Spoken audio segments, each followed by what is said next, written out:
Dear students, ఈరోజు మనం భక్తి ఉద్యమంలో భాగంగా అధ్యయనం చేస్తున్న అంశాలు ఏంటంటే భారతదేశంలో హిందూ సమాజంలో హిందూ మతంలో వచ్చినటువంటి సంస్కరణ ఉద్యమంలో భాగంగా ఆ మతాన్ని అనేక మంది ప్రముఖులు మార్పులు చేర్పులు చేసుకుంటుంటే అంటే సంస్కరణలు చేస్తుంటే దానికి అనుగుణంగా ఇతర మతాల వాళ్ళు కూడా వాళ్ళ మతాలని సంస్కరించుకోవటం జరిగింది. ఆయా సందర్భాల్లో ఆయా వ్యక్తులు చేపట్టినటువంటి కార్యక్రమాల వల్ల ఎలాంటి పరిణామాలు జరిగాయి, ఎలాంటి పదజాలాలు మన భారతదేశంలోకి వచ్చాయి, ఏ భాషలు అభివృద్ధి చెందాయి, ఏ పుస్తకాలు రాయబడ్డాయి, ఏ దేవుళ్ళని కొలవటం ప్రారంభించారు, వీటిలో సంఘ సంస్కరణ ఉద్యమాలు చేసిన వాళ్ళు ఎవరైనా ఉన్నారా, కేవలం ఒక మతానికి సంబంధించిన కార్యక్రమాల్లో వేరే మతాల వాళ్ళు కూడా పాల్గొనటం జరిగిందా, అంటే హిందూ ముస్లింల ఐక్యత అనేటటువంటిది ఏ మతం శాఖ వల్ల అది జరిగింది అనేటటువంటి విషయాల గురించి ఇక్కడ పర్ఫెక్ట్గా మనం అధ్యయనం చేద్దాం. ఆ పాఠాల మీద పట్టు సంపాదించుకుందాం. ఓకేనమ్మా, చూడండి, ఉర్సు ఉత్సవాన్ని ఎప్పుడు నిర్వహిస్తారు అన్నారు. ఉర్సు ఉత్సవం అనేటటువంటిది మన ముస్లిం సోదరులకు సంబంధించింది. ఇది పర్టికులర్గా సూఫీ సన్యాసులు అనేటటువంటి వాళ్ళు ఎక్కువగా చేస్తారు ఉర్సు ఉత్సవాలని. మరి ఈ ఉర్సు అంటే దేనికి సంబంధించిందంటే సూఫీ మరణానికి చెందిన రోజుగా ఉర్సు ఉత్సవాన్ని చేస్తారు. అసలు ఉర్సు ఉత్సవాలు అనేటటువంటిది ఏంటంటే త్యాగానికి, ధైర్యానికి, తెగువకు నిదర్శనంగా ఉర్సు ఉత్సవాలు చేస్తారు. ఈ ఉత్సవాలలో కొంతమంది సూఫీలు తమ ప్రాణాలను త్యాగం చేసిన ప్రతిఫలం గుర్తుగా ముస్లిం సోదరులు అనేటటువంటి వాళ్ళు ప్రపంచవ్యాప్తంగా చేసుకునేటటువంటి పండుగ. అంటే పర్టికులర్గా ఇప్పుడు ఎగ్జామ్ పాయింట్ ఆఫ్లో గుర్తుపెట్టుకోవాలంటే మీనింగ్ ఏంది, ఉర్సు అంటే మీనింగ్ ఏంటంటే సూఫీ సన్యాసుల మరణం రోజున గుర్తు చేసుకుంటూ చేసేటటువంటి కార్యక్రమాన్ని ఉర్సు అనేటటువంటి పేరుతో పిలుస్తారు. ఇది కేవలం ముస్లిం సోదరులే చేసుకుంటారా అంటే అన్ని మతాల వాళ్ళు కూడా ఈ కార్యక్రమంలో పాల్గొంటారు. ఒక గొప్ప విషయం ఏంటంటే ప్రపంచంలో ఈ కార్యక్రమం ఎప్పుడు ఎక్కడ స్టార్ట్ అయింది అనేటటువంటి పక్కన పెడితే మన తెలుగు వాళ్ళకి, మన ఆంధ్ర వాళ్ళకి ఈ ఉర్సు ఉత్సవాలకి ప్రత్యేకమైనటువంటి ప్రత్యేకత ఉన్నది. ఏంటంటే గోల్కొండ కుతుబ్ షాహీలు అనేటటువంటి వాళ్ళు 175 సంవత్సరాల పాటు మన తెలుగు ప్రాంతాలను అంటే మన తెలంగాణ, మన కోస్తా, మన రాయలసీమ ప్రాంతాలను పరిపాలన చేశారు. వీళ్ళ పాలనా కాలంలో ఇస్లాంకి సంబంధించిన మత కార్యక్రమాలు జరుపుతుంటే హిందువులు కూడా వచ్చి పాల్గొనటం అనేది చాలా అరుదైనటువంటి విషయం. ప్రపంచంలో ఎక్కడా జరగనటువంటి విషయం మన తెలుగు ప్రాంతంలోనే జరిగింది. దానికి నిదర్శనం ఏంటంటే ఈ ఉర్సులు సూఫీ సన్యాసుల మరణాన్ని గుర్తు చేసుకుంటూ వాళ్ళు చేసుకుంటుంటే హిందువులు కూడా వెళ్ళి ఆ కార్యక్రమాల్లో పాల్గొనటం మొదలుపెట్టారు. అది కుతుబ్ షాహీల కాలంలో. రెండోది ఏంటంటే పీర్ల పండగ. మీరు ఇప్పటికీ కూడా మన తెలుగు ప్రాంతాల్లో చూస్తుంటారు, ప్రతి పల్లెటూర్లలో కూడా పీర్ల కొట్టాలని ఉంటాయి. వాస్తవానికి పీర్ల పండగలు, పీర్ల కొట్టాలనేటటువంటివి ఇస్లాం మతానికి సంబంధించినవి. కానీ హిందువులు ఎక్కువగా పాల్గొనటం అనేటటువంటిది ప్రపంచంలో ఎక్కడా జరగదు, అది మన తెలుగు ప్రాంతంలోనే జరిగింది. నెక్స్ట్ నవరోజీ పండగ. నవరోజీ పండుగ అనేటటువంటి ఏంటంటే ఇస్లాం దేశాలైనటువంటి పార్షిక దేశంలో వాళ్ళు నూతన సంవత్సరాన్ని పురస్కరించుకొని వాళ్ళు వేడుక చేసుకుంటారు. అదే రోజున మన తెలుగు ప్రాంతంలో కూడా అలాంటి కార్యక్రమాలు చేసుకోవటం అనేటటువంటిది గోల్కొండ కుతుబ్ షాహీల దగ్గర నుంచి స్టార్ట్ అయింది. ఏదేమైనా ఉర్సు అంటే వాళ్ళ యొక్క త్యాగాలను, వాళ్ళ యొక్క ధైర్యాలను గుర్తు చేసుకుంటూ చేసుకునేటటువంటి పండగ దినోత్సవంగా చెప్తారు. ఇది సూఫీ సన్యాసులకు సంబంధించింది, కాకపోతే అన్ని వర్గాల వాళ్ళు చేసుకుంటున్నారు. ఓకేనమ్మా. ఇంకోటి ఏంటంటే చూడండి, కొన్ని ఉత్సవాలు శివాలయాలలోనే జరుగుతున్నాయి. ఇదేదో నేను కల్పితం చేసింది కాదు, ఈ మధ్య కాలంలోనే మనకి మీడియాలో వచ్చినటువంటిది. చూడండి, ఉర్సు ఉత్సవాలు శివాలయంలో, ముస్లింలు భక్తుల పూజలు. అర్థమైనా శివాలయంలో ఉర్సు ఉత్సవాలు చేసుకునేటంత స్థాయిలో ఉందంటే చేసుకునేటటువంటి ఆ ముస్లిం సోదరుల యొక్క మానవ అంటే వాళ్ళ యొక్క సహృదయత ఒకటి, వాళ్ళని పూజలు చేసుకోవటానికి అవకాశం ఇచ్చిన హిందువుల యొక్క సహృదయత అనేది ఇక్కడ మనకు అర్థమవుతుంది. భారతదేశం అంటే భిన్నత్వంలో ఏకత్వం అనటానికి నిదర్శనం ఈ యొక్క కార్యక్రమం. చాలు మన దేశం గొప్పదని చెప్పుకోవటానికి. ఓకేనా. నెక్స్ట్ విషయం ఏంటంటే వైష్ణవ జనతే తేజో కయార్ భజనలు రాసిన భక్తి ఉద్యమకారుడు ఎవరన్నారు. భారతదేశంలో మధ్యయుగ చరిత్రలో ఒక్కొక్క మహానుభావుడు ఒక్కొక్క ప్రత్యేకతను కనబరిచారు. ఒక్కొక్కళ్ళు ఒక్కొక్క ఏరియాని పంచుకున్నట్లుగా భక్తిభావాన్ని ప్రచారం చేశారు. ఈ నర్సింగ్ మెహతా చూడండి, ఈయన నర్సింగ్ మెహతా ఈయన గుజరాత్ ప్రాంతానికి చెందిన వ్యక్తి. ఇక్కడ ఏమన్నాడు, వైష్ణవ జనతో తేజో కయార్ అనే భజనలు రాసినటువంటి భక్తి ఉద్యమకారుడు ఎవరంటే నర్సింగ్ మెహతా. ఈయన 12వ శతాబ్దానికి చెందినటువంటి వ్యక్తి. ఈయన గుజరాత్ ప్రాంతంలో వైష్ణవ భక్తిని ప్రచారం చేయటం కోసం అనేక రకాలైనటువంటి కవితలు రాశాడు, అనేకమైనటువంటి భజనలను అక్కడ ప్రచారం భజనలు చేశాడు. ఈయన మహాత్మా గాంధీ జాతీయోద్యమంలోకి రావటానికి ఆయనకి బాగా స్ఫూర్తిని, భక్తిభావాన్ని, ఆధ్యాత్మికతను అలవర్చుకునేలా చేసినటువంటి భజనలు ఎవరి అంటే ఈ నర్సింగ్ మెహతాకు సంబంధించినని చెప్తారు. అర్థమైనా, జాతీయ ఉద్యమకారుడైనటువంటి మహాత్మా గాంధీని బాగా ప్రభావితం చేసినటువంటి భజనలు ఎవరి అయ్యా అంటే నర్సింగ్ మెహతా భజనలని బాగా గుర్తుపెట్టుకోండి. నేను మళ్ళీ చెప్తున్నా, భక్తి ఉద్యమంలో భాగంగా ఈయన గుజరాత్ ప్రాంతంలో భజనలను ప్రారంభించాడు. అదేవిధంగా ఆయన రాసినటువంటి భజనలకు ప్రత్యేకంగా వైష్ణవ జనతే తేజో కయార్ అనే పేరుతో పిలువబడ్డాయి. నెక్స్ట్ లైట్ ఆఫ్ ఢిల్లీగా పిలువబడినటువంటి సూఫీ సన్యాసి ఎవరు అన్నారు. ఓకేనా, లైట్ ఆఫ్ ఢిల్లీగా పిలువబడినటువంటి సూఫీ సన్యాసి ఎవరయ్యా అంటే చూడండి నషీరుద్దీన్. ఎందుకు ఎన్ని లైట్ ఆఫ్ సూఫీగా పిలుస్తారు, లైట్ ఆఫ్ ద ఢిల్లీగా లేదా సూఫీ సన్యాసిగా పిలుస్తారంటే ఈ మహానుభావుడు ఢిల్లీ ప్రాంతంలోకి వచ్చి అక్కడ సూఫీ దర్గాలను ఏర్పాటు చేసి ఈయన ప్రజలలో గూడు కట్టుకున్నటువంటి మూఢాచారాలను, అజ్ఞానాలన్నిటినీ కూడా పోగొట్టి ప్రతి మనిషి కూడా జీవితంలో ఏదైనా సాధించవచ్చనే ఒక లక్ష్యాన్ని పెట్టుకునేటట్టుగా ఢిల్లీ ప్రజలను తీర్చిదిద్దిన గొప్ప వ్యక్తి ఎవరయ్యా అంటే నషీరుద్దీన్. అందుకనే ఈయనని ప్రత్యేకంగా ఆ రోజుల్లో ఏమని పిలిచేవాళ్ళంటే లైట్ ఆఫ్ ఢిల్లీగా పిలిచేవాళ్ళు. అంటే ఈయన రాకముందు ఢిల్లీలో ఇస్లాం సిద్ధాంతాలు ఒక రకంగా ఉన్నాయి, ఈయన వచ్చిన తర్వాత ఆ ప్రజల్లో తీసుకొచ్చిన మార్పు, వాళ్ళలో తీసుకొచ్చిన విజ్ఞానం, వాళ్ళలో తీసుకొచ్చిన తేజస్సు వల్ల ఇవన్నీ లైట్ ఆఫ్ ఢిల్లీగా పిలువబడ్డారు. సూఫీ సన్యాసిగా ఒక గొప్ప సెయింట్గా పేరు పొందినటువంటి వ్యక్తి ఇతను. నెక్స్ట్ బహువుద్దీన్ జకారియా సూఫీ తెగల్లో ఏ తెగకు స్థాపకుడు. బహువుద్దీన్ జకారియా సూఫీ తెగల్లో ఏ శాఖకు చెందినటువంటి వ్యక్తి అన్నాడు. ఓకేనా, ఏ తెగకు చెందినటువంటి స్థాపకుడు అన్నాడు. అంటే సుహ్రవర్ది లేదా సహవర్ది అనేటటువంటి శాఖ. ఇది మనకి ఢిల్లీ సరిహద్దు ప్రాంతాల్లో బాగా ప్రచారం పొందినటువంటి తెగ. ఓకేనా, బహువుద్దీన్ జకారియా సూఫీ తెగల్లో ఏ తెగకు స్థాపకుడు అంటే మన భారతదేశంలో సూఫీ తెగలు చాలా ఉన్నాయి. బిస్తీ శాఖ, ఔలియా శాఖ, నక్షబందీ శాఖ, సుహవర్ది శాఖ. ఈ శాఖని ఆయన బాగా ప్రచారం చేశాడు. ప్రచారమే కాదు, ఈయన ఆ శాఖను స్థాపించిన వ్యక్తిగా చెప్పారు. ఇదంతా కూడా ఇస్లాం మతంలో వివిధ రకాలైనటువంటి శాఖలు. ఓకేనా, ఈ శాఖలన్నీ మన దేశానికి ఎప్పటి నుంచి వచ్చినాయి అంటే గోరీ మహమ్మద్ భారతదేశానికి వచ్చినప్పటి నుంచి భారతదేశానికి రావటం జరిగింది. నెక్స్ట్ చూడండి, ఎపిసిరియస్ ఆఫ్ ద ఆస్ అని బిరుదు పొందినటువంటి వ్యక్తి ఎవరన్నారు. ఎపిసిరియస్ ఆఫ్ ద ఆస్ అని పిలువబడినటువంటి ఆ బిరుదు పొందినటువంటి వ్యక్తి ఎవరన్నాడు. ఎపిసిరియస్ ఆఫ్ ద ఆస్ అంటే అర్థం ఏంటంటే కష్టపడే గుణం కలిగినవాడు, కష్టజీవి ప్లస్ ప్రజల్లో మార్పు తీసుకొచ్చే వ్యక్తిని ఈ పేరుతో పిలుస్తారు. ఎపిసిరియస్ ఆఫ్ ద ఆస్ అనే పేరుతో పిలుస్తారు. మరి ఎవరిని ఆ బిరుదుతో ఆనాడు పిలుచుకున్నారయ్యా అంటే బసవేశ్వరుడు. ఎవరు ఈ బసవేశ్వరుడు అంటే మన కర్ణాటక ప్రాంతంలో ఒక మంత్రిగా పనిచేశాడు. అక్కడ కాలచూర చక్రవర్తి బిజ్జలుడని ఒక రాజు పరిపాలన చేస్తుంటే ఆయన దగ్గర మినిస్టర్గా పనిచేశాడు మన బసవేశ్వరుడు. ఈ బసవేశ్వరుడు కర్ణాటక ప్రాంతంలో మినిస్టర్గా పనిచేస్తూ ఆయన తర్వాత కాలంలో ఆధ్యాత్మిక జీవితాన్ని అనుభవిస్తూ ఒక కొత్త శాఖను తీసుకొచ్చాడు. ఆయన తీసుకొచ్చిన శాఖని వీరశైవ మతం అనే పేరుతో పిలుస్తారు. వీరశైవం అంటే శైవ మతంలో కాపాలిక, కాలాముఖ, పాశుపత ఇలా రకరకాలు ఉంటాయి. ఈ శాఖల్లో ఇంకో కొత్త శాఖను తీసుకొచ్చాడు వీరశైవ మతం. బసవేశ్వరుడు అనగానే వెంటనే గుర్తుకు రావాల్సింది వీరశైవ మతం. వీరశైవ మతం అనగానే వెంటనే గుర్తుకు రావాల్సింది కర్ణాటక. ఈయన కాలచూర చక్రవర్తి అయినటువంటి బిజ్జలుడి దగ్గర మినిస్టర్గా పనిచేస్తూ తర్వాత కాలంలో ఆధ్యాత్మిక జీవితం వైపు మళ్ళీ ఈయన ఈ కొత్త మతాన్ని తీసుకొచ్చాడు.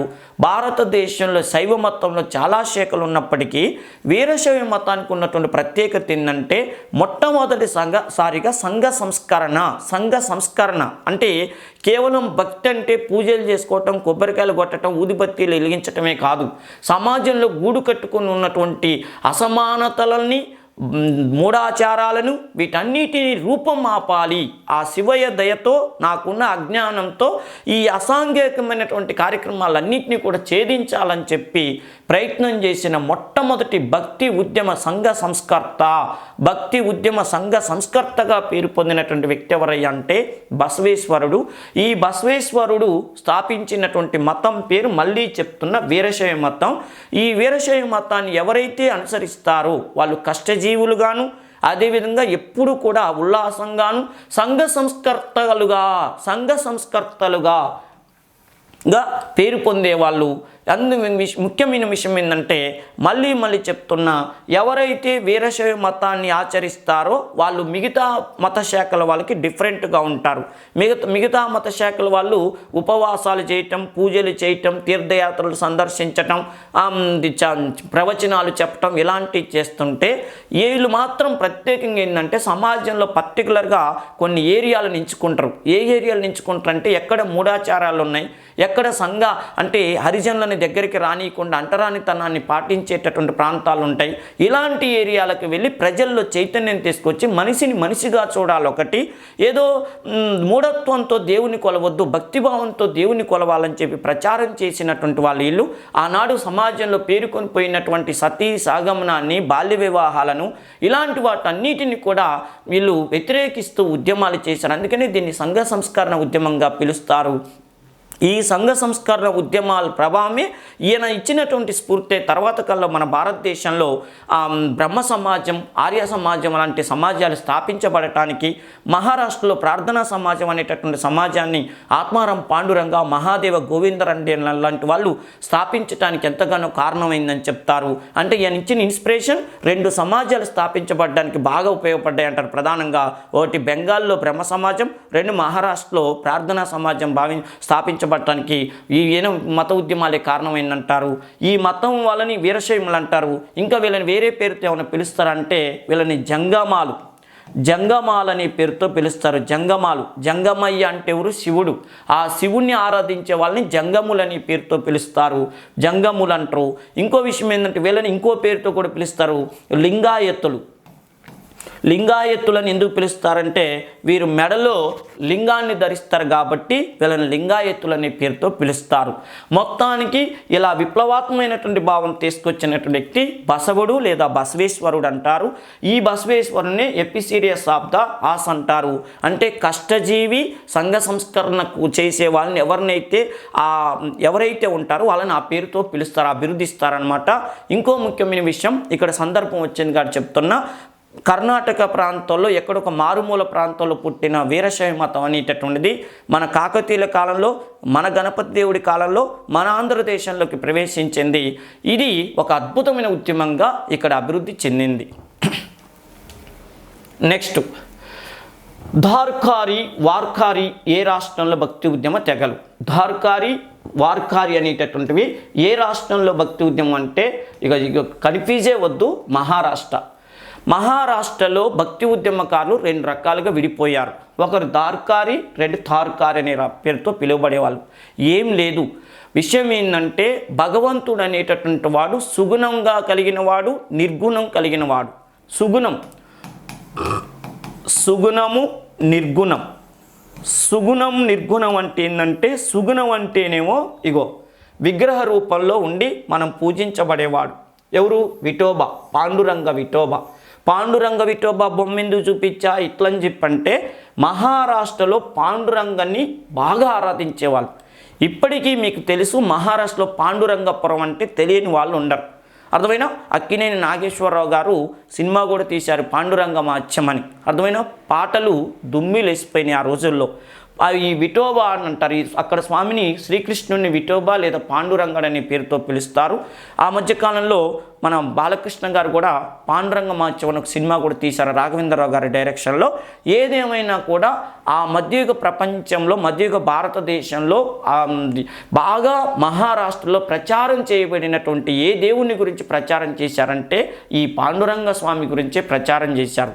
వీళ్ళు ఏమంటారు, ఇగో చూడండి, తార్కారి వార్కారి శాఖల్లో సుగుణం అంటే భగవంతుడు మనకి విగ్రహం రూపంలో కనిపిస్తాడు, అందుకని ఆయన విగ్రహ రూపంలో పూజ చేయాలంటారు. వాళ్ళలో ఏకనాథ్ కానీ, తర్వాత తుకారాం కానీ, సమర్థ రామదాసు కానీ, ఓకేనా, తర్వాత జ్ఞానేశ్వరుడు కానీ, ఇలాంటి వాళ్ళందరూ కూడా భక్తిభావాన్ని ప్రచారం చేశారు సుగుణ రూపంలో. మరి నిర్గుణకారుడు అంటే ఏంటంటే భగవంతుడికి విగ్రహ రూపం వద్దు, ఆయన అసలు కనపడని దేవుడు ఎక్కడ పడితే అక్కడ ఉన్నాడు, ఆకాశంలో గాలి రూపంలో ఉన్నాడు, మంచు రూపంలో ఉన్నాడు, అర్థమైన తర్వాత ఎండ రూపంలో ఉన్నాడు. ఆయనకి మనం ఒక రూపాన్ని విగ్రహం పెట్టొద్దని చెప్పేవాళ్ళు. నిర్గుణం అంటే కనపడకుండా ఉంటాడు, సుగుణం అంటే కనపడేవాడు. ఇలా రకరకాలుగా ప్రచారం చేశారు. వాళ్ళని అక్కడ పరిభాషలో తార్కారి వార్కారి అనే పేరుతో పిలిచేవాళ్ళు. మొత్తానికైతే ఎక్కువగా ఈ సుగుణ రూపంలోనే భగవంతుడు కనిపిస్తాడని చెప్పేటటువంటి శాఖ వాళ్ళు ఎక్కువగా ప్రచారం పొందారు. వాళ్ళు మీకు తెలుసు భక్త తుకారం అనగానే మనకి పాండురంగ స్వామి గుర్తుకొస్తాడు. అదేవిధంగా సమర్థ రామదాసు, భక్తి ఉద్యమంలో కీలక పాత్ర పోషించిన సమర్థ రామదాసు కూడా మనకి ఎక్కువగా మహారాష్ట్ర ప్రాంతంలో గొప్ప భక్తి ఉద్యమకారుడిగా పేరు పొందాడు. నెక్స్ట్ ఇక చూడండి, ఇండో ఇస్లామిక్ సంస్కృతికి తొలి ఆద్యుడిగా ఎవరిని చెప్పవచ్చని అన్నాడు. ఇండో ఇస్లామిక్ సంస్కృతికి తొలి ఆద్యుడిగా ఎవరిని చెప్పవచ్చు అంటే ఇంకెవరిని చెప్తారు, అమీర్ ఖుస్రుని ఇండో ఇస్లామిక్ సంస్కృతికి తొలి ఆద్యుడిగా చెప్తారు. ఎందుకు అనంటే ఇతడు ఇండియాకు చెందినటువంటి హిందీ భాషని, ఇండియాలో హిందీ భాష ఉంది, దేవనాగరిక లిపి, హిందీ భాషని, ఇస్లామిక్ భాషకు చెందినటువంటి ఉర్దూ పారసీక భాషల్ని, వీటన్నిటిని కలగలిపి తన సాహిత్యాన్ని అభివృద్ధి చేసినటువంటి గొప్ప కవి కాబట్టి ఇతన్ని ఇండో ఇస్లామిక్ సంస్కృతికి ఆద్యుడిగా చెప్తారు. అదేవిధంగా ఇంకో విషయం ఏంటంటే హిందూ మతం వాళ్ళు వాళ్ళ మత ప్రచారం చేసేటప్పుడు ఉపయోగించే వాద్య పరికరాలు, ఇస్లాం మతం వాళ్ళు వాళ్ళ మత ప్రచారం చేసుకునేటప్పుడు ఉపయోగించే వాద్య పరికరాలని రెండింటిని కలిపి ఈయన కూడగట్టుకొని అన్నిటితో రాగాలు పలికించాడు. కాబట్టే ఇతన్ని అమీర్ ఖుస్రీని హిందూ ఇస్లాం వారికి ఒక వారధిగా చెప్పబడ్డాడు. ఈయన ఆదర్శంగా తీసుకుని తర్వాత కాలంలో ఎంతోమంది గొప్ప మత సంఘ సంస్కర్తలు గాను రచయితలు గాను పేరు పొందారు. ఢిల్లీ సుల్తాన్ల దగ్గర 8 మంది చక్రవర్తుల దగ్గర పనిచేసి ఈయన సాహిత్యాన్ని సంగీతాన్ని అభివృద్ధి చేశాడు. రకరకాల వాద్య పరికరాలని కనుగొన్నాడు. కాబట్టే ఈయన ఇన్స్పిరేషన్గా తీసుకొని మొఘల్ చక్రవర్తి అయిన అక్బర్ దగ్గర పనిచేసిన అబుల్ ఫజల్ కానీ, తాన్సేన్ కానీ, సూర్దాస్ కానీ, తులసీదాస్ కానీ వీళ్ళు హిందీ భాష, సంస్కృత భాషలు, ఉర్దూ భాషలో అద్భుతాలు చేశారంటే దానికి ఆద్యుడు ఫస్ట్ పర్సన్ ఎవరే అంటే అమీర్ ఖుస్రో అని చెప్తారు. నెక్స్ట్, గురునానక్ తన బోధనల వ్యాప్తికి క్రింది ఏ దేశానికి వెళ్ళలేదు అన్నాడు. గురునానక్ ఎక్కడో పంజాబ్, అంటే ఇప్పుడు మన పంజాబ్ కాకుండా పాకిస్తాన్లో పంజాబ్లో, ఓకేనా, పాకిస్తాన్లో పంజాబ్ ఉంది కదా, అక్కడ 1469వ సంవత్సరంలో తల్వండి అనేటటువంటి ఒక గ్రామంలో జన్మించాడు. ఎప్పుడు 1469లో. ఆ సమయంలో మన భారతదేశాన్ని ఎవరు పరిపాలన చేస్తున్నారు, ఢిల్లీ సుల్తాన్లలో లోడీ వంశం వాళ్ళు పరిపాలన చేస్తారు. లోడీ వంశానికి చెందిన చక్రవర్తులు పరిపాలన చేస్తున్నప్పుడు ఈయన అక్కడ జన్మించాడు. మళ్ళాగనే కాంపిటేటివ్ ఎగ్జామ్స్ ప్రిపేర్ అయ్యాడు.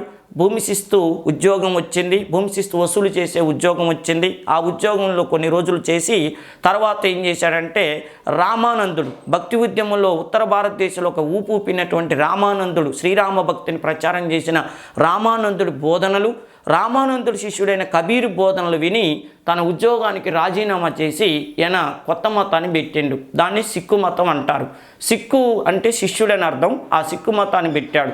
ఈయన గవర్నమెంట్ ఉద్యోగాన్ని వదిలేసుకుని ఎందుకు సిక్కు మతాన్ని పెట్టాల్సి వచ్చిందంటే ఈయన ఆ రోజుల్లో ఆ ఏరియాలో తిరుగుతున్న సమయానికి సిక్కులలో బహుభార్యత్వం అని, ధూమపానాలని, మద్యపానాలని చెప్పి కొన్ని వ్యసనాలకు బానిసలవుతుంటే మతం అనేటటువంటి అడ్డం పెట్టి ప్రజల్ని మహాత్ములుగా తీర్చిదిద్దవచ్చు. అర్థమవుతుందా? మతం అనేది అడ్డం పెట్టి ప్రజల్ని మహాత్ములుగా తీర్చిదిద్దవచ్చు. ఇప్పుడు కొంతమంది విషయం ఏంటంటే అందరూ కాదులే కానీ కొంతమందిని చూడండి, రోజు వ్యసనాలకు అలవాటు పడ్డ వాళ్ళని ఒక 40 రోజులు ఒక మాల వేయించినాం అనుకోండి, అర్థమైనా, అయ్యప్ప స్వామి మాలో, హనుమంతుడు మాలో, భవానీ మాలో, శివమాలో వేపిస్తే ఏమైంది, వాళ్ళు రోజు వ్యసనాలకి మద్యపానం కానీ ధూమపానం చేస్తున్న వాళ్ళని, వ్యసనాలకు అలవాటు పడ్డ వాళ్ళని 41 రోజులు అంటే ఒక మండలం, ఒక మాల వేయించినాం అనుకోండి, వాళ్ళకు ఒక కొత్త ప్రపంచాన్ని మనం చూపించిన వాళ్ళం అవుతాం. ఎందుకంటే వాళ్ళు ఆ 41 రోజులు ఒక శిష్టానికి అలవాటు పడ్డాక 42వ రోజు మాల తీసేసిన తర్వాత కూడా ఏమనిపిస్తుంది అంటే, మాల వేయకముందు నా పరిస్థితి ఏంది, మాల వేసినాక నా పరిస్థితి ఏంది, అంటే నాలో చాలా మార్పు వచ్చిందని చెప్పి ఆ మార్పుని స్వాగతించి ఎప్పుడు కూడా మంచిగా ఉండటానికి ప్రయత్నం చేస్తారనే ఆశతోనే చాలామందికి మాలలు ఈ మధ్యకాలంలో మనకి ఎక్కువ చూస్తుంటాం. మాలలు అంటే అలానే అందరూ వేసుకుంటారని కాదు, భక్తితో వేసుకునే వాళ్ళు ఉంటారు. కొంతమంది ఈ కారణం కూడా ఇంట్లో వాళ్ళు వేపిస్తుంటారు, అట్లా నీడు దారికి వస్తాడని. అర్థమైనా అది ఈయన కూడా అప్పట్లో అలాగే ఆలోచించి ఉంటాడు. ఏంటంటే మా సిక్కులలో మార్పు తీసుకురావాలంటే నేను ఒక మతాన్ని పెట్టాలని చెప్పి సిక్కు మతాన్ని స్టార్ట్ చేసిండు. ఈ సిక్కు మతానికి ప్రచారానికి ఆయన దేశాలు తిరిగాడు. ఆయన వెళ్ళని దేశం ఏదంటే ఈజిప్ట్ అనే దేశానికి వెళ్ళలేదు. శ్రీలంక వెళ్ళాడు, మక్కా వెళ్ళాడు, మదీనాకి వెళ్ళాడు. ఎందుకు వెళ్ళాడంటే ఇస్లాం మతమైన సిక్కు మతమైన ఏ మతమైనా సమానమే అని చెప్పి ఇస్లాం మతం వాళ్ళ ఏరియాకు కూడా వెళ్ళి మత ప్రచారం చేసి వచ్చాడండి సిక్కు మతం గురించి. అదేవిధంగా శ్రీలంక ఆ రోజులు ప్రసిద్ధి చెందినటువంటి బౌద్ధ క్షేత్రం, ఆ బౌద్ధ క్షేత్రానికి కూడా వెళ్ళి అతను మత ప్రచారం చేసి వచ్చాడు. అంటే ఈయన వెళ్ళని ఒకే ఒక్క దేశం ఏదయ్యా అంటే ఈజిప్ట్ దేశానికి వెళ్ళలేదు. గురునానక్ ఈయన రబాబ్ అని చెప్పి ఒక సంగీత వాద్య పరికరాన్ని ఉపయోగించి దేశాలు తిరిగి ప్రచారం చేశాడు అంటారు. సిక్కు మతానికి మొత్తం 10 మంది గురువులు ఉంటే ఫస్ట్ గురువు ఎవరయ్యా అంటే గురునానక్.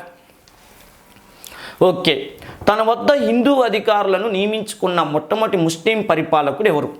తన వద్ద హిందూ అధికారులను నియమించుకున్నటువంటి ముస్లిం పరిపాలకుడు ఎవరంటే అల్లావుద్దీన్ హుస్సేన్ షా అనేటటువంటి వ్యక్తి. ఇతడు ఢిల్లీ సుల్తాన్లకు సామంతుడిగా ఉంటూ బెంగాల్ని పరిపాలన చేశాడు. ఇతడు కరుడుగట్టిన ఇస్లాం మత సిద్ధాంతాలని నాకొద్దు, మనిషిని మనిషిగా చూడాలని చెప్పి తను చూడండి పరమత సహనాన్ని ప్రదర్శిస్తూ హిందూ అధికారులను నియమించాడు. టాలెంట్ ఉంటే వాడు ఎవడైనా మతంతో నాకు సంబంధం ఏందండి, టాలెంట్ ఉన్నవాడు ఎవడైనా నాకు కావాలని చెప్పి తన దగ్గర ఉద్యోగస్తులుగా హిందువులను పెట్టుకున్నాడు. ఆయన ఇలా హిందువులుగా పెట్టుకోవటానికి ప్రధానమైన కారకుడు ఎవరంటే ఆనాడు బెంగాల్ ప్రాంతంలో చైతన్యుడు అనేటటువంటి వ్యక్తి భక్తిభావాన్ని ప్రచారం చేశాడు. చైతన్యుడు భక్తిభావాన్ని ప్రచారం చేయటంతో హిందూ మతాన్ని శ్రీకృష్ణ భక్తిని ప్రచారం చేయటంతో ఈయన ఏం చేశాడంటే ఆయన మతం యొక్క ప్రచారం పరవశంలో మునిగిపోయాడు. పరవశంలో మునిగిపోయి చాలామంది హిందువులుగా మారితే ఈయన హిందువుగా మారలేదు కానీ హిందువులకు ఉద్యోగాలు ఇచ్చాడని చెప్పి ఆ రోజుల్లో గొప్ప పేరు సంపాదించుకున్న వ్యక్తిగా నిలిచిపోయాడు. నెక్స్ట్ చూడండి, శ్రీకృష్ణుని భక్తురాలు మీరాబాయి వాడిన సంగీత వాయిద్యం ఇది అన్నాడు. ఓకేనా, శ్రీకృష్ణుని భక్తురాలైనటువంటి మీరాబాయి ఉపయోగించినటువంటి సంగీత వాద్య పరికరం ఏదంటే ఏక్తారా అనేటటువంటి ఉపయోగించింది. ఏమో శ్రీకృష్ణుని భక్తురాలని మనకు తెలుస్తుంది. రెండవ విషయం ఏంటంటే భక్తి ఉద్యమంలో చాలామంది మగవాళ్ళే మత ప్రచారం చేశారంటారు. కానీ ఏకైక మహిళగా బాగా పేరు ప్రతిష్టలు పొందిన మహిళగా పేరు పొందింది మీరాబాయి. ఏమో భోజు భాష లేదా బ్రిడ్జి భాషలో మత ప్రచారం చేసిందంటారు. ఈమె పాటలు వినటానికే నాటి మొఘల్ చక్రవర్తి అయినటువంటి అక్బరు ఈమె రాజస్థానానికి మారువేషంలో వచ్చాడంటారు. ఈమె ప్రత్యేకంగా భక్తి ఉద్యమంలో ఏ భావాల్ని తీసుకొచ్చిందంటే భజనలు ప్రారంభించింది. భజనలు, ఓకేనా, భజనలు భగవంతుని ప్రసన్నం చేసుకోవాలా, భగవంతుని నుంచి మోక్షాన్ని పొందాలంటే భజనలే కీలకం అని చెప్పి ఏక్తారా అనేటటువంటి వాద్య పరికరాన్ని ఉపయోగించి ఆమె భక్తిభావాన్ని ప్రచారం చేసింది. మళ్ళీ చెప్తున్నాను, శ్రీకృష్ణ భక్తిని రాజస్థాన్ ప్రాంతంలో ప్రచారం చేసినటువంటి భక్తి ఉద్యమకారురాలుగా చరిత్రలో నిలిచిపోయింది మీరాబాయి. ఓకేనమ్మా, ఇవి భక్తి ఉద్యమానికి సంబంధించినటువంటి విశేషాలు. మరికొన్ని విషయాలతో మళ్ళీ మనం కలుసుకుందాం.